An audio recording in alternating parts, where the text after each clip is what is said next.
Hello guys, welcome back to the channel and another Isuzu MU-X content here, but this time we are here at the Autofocus Test Drive Festival here at the Isuzu Philippines booth, and I couldn't help it. Let's drive the MU-X LS-E 4x2 van because why not? Since I drove the 4x4 literally a month ago at the Manila International Auto Show. Neat and great pairing, this is exactly the same. A 3-liter turbocharged 4-cylinder diesel engine with 190 horsepower and 450 Newton meters of torque, mated to a 6-speed automatic transmission. And there are only very few visible cues that you can tell that this is the 4x2 van because the 4x4 that I've driven at last month's Manila International Auto Show has the 4-wheel drive badge at the back. I never knew about that because that was not present in the pre-facelift model, including the one I've driven from Isuzu PH themselves. And here you can see there's no badge anywhere. That's the only way you can tell that you're driving the 4x2 van. And first impressions, hi Sir Roy Robles of Ziggy's PH. And first impressions immediately, comparing with the 4x4, you can feel the steering wheel of this is a tad lighter only than that of the 4x4 van, but it's still heavy. Nevertheless, my own pickup trucks back in the past, I'm so used to this now. And here in the interior, you can see it's the same like with the 4x4 model. You get an analog tachometer, your fuel meter, and the engine temperature on either side. So in the middle, you have a digital instrument cluster, including with your speedometer. You have a lot of information. Same here too with your 9-inch infotainment system. You have Apple CarPlay, Android Auto, and a 360-degree camera. Almost same gubbins like what you get in the pre-facelift model. And here in the center console itself, that's the only way you can tell that this is the 4x2 because there's no extra knobs and buttons anywhere like for rear diff locks, so on and so forth. And remember, this has no driving modes whatsoever, so you just flow it. Let's go. Yep, you can feel that this is a tad lighter than the 4x4, but performance-wise in a straight line, almost exactly the same. And overtaking is pretty much easy since you have 415 Newton meters on the top. Cornering is almost the same since they share the same platform. Only difference is the drive team itself, as I keep mentioning. And going through corners, like what I experienced in the pre-facelift model, this is a tad lighter on the steering wheel and a little bit peppier since this is a little bit lighter than that of the 4x4 model.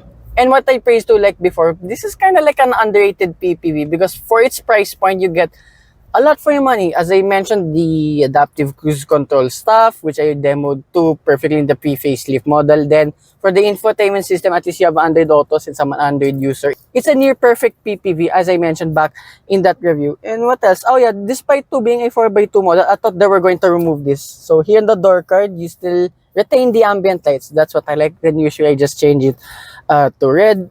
Yeah, steering wheels exactly the same buttons here and there with the advanced driver assistant systems. 6-speed automatic transmission works like a charm because it's very responsive and it can be very calm at the same time. That's what I like with this MU-X. It can be peppy or it can be a very gentle cruiser at the same time. And off the line, the transition from auto hold, then you're just gonna move forward from stop and go traffic. Again, it's very smooth the transition.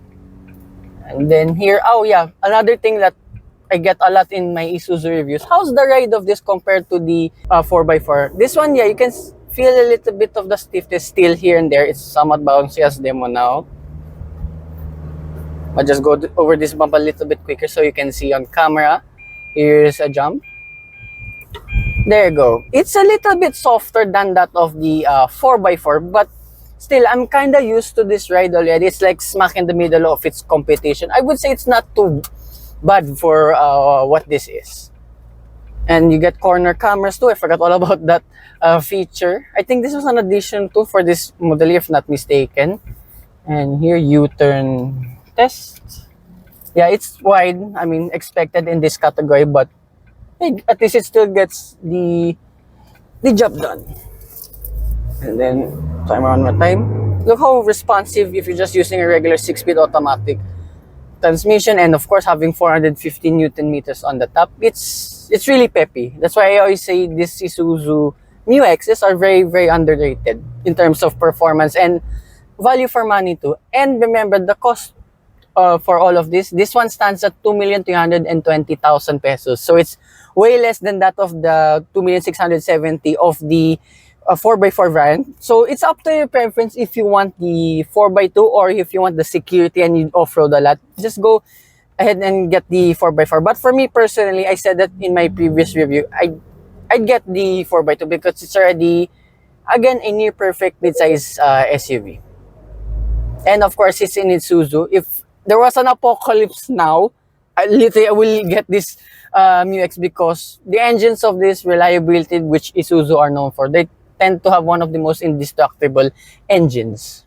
Right, and one more time.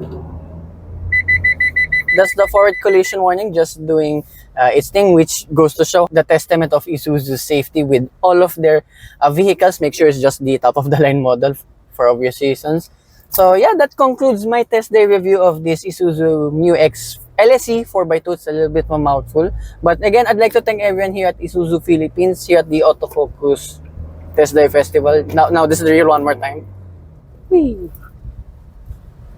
And I'd like to thank here, Adrian1011 here at the back, and to... Hi! This is Cindy Opeña of Isuzu Rizal, your Isuzu reliable partner. There you go. So hope you guys like and subscribe, and I will see you with more Isuzu content coming to the channel. Bye-bye.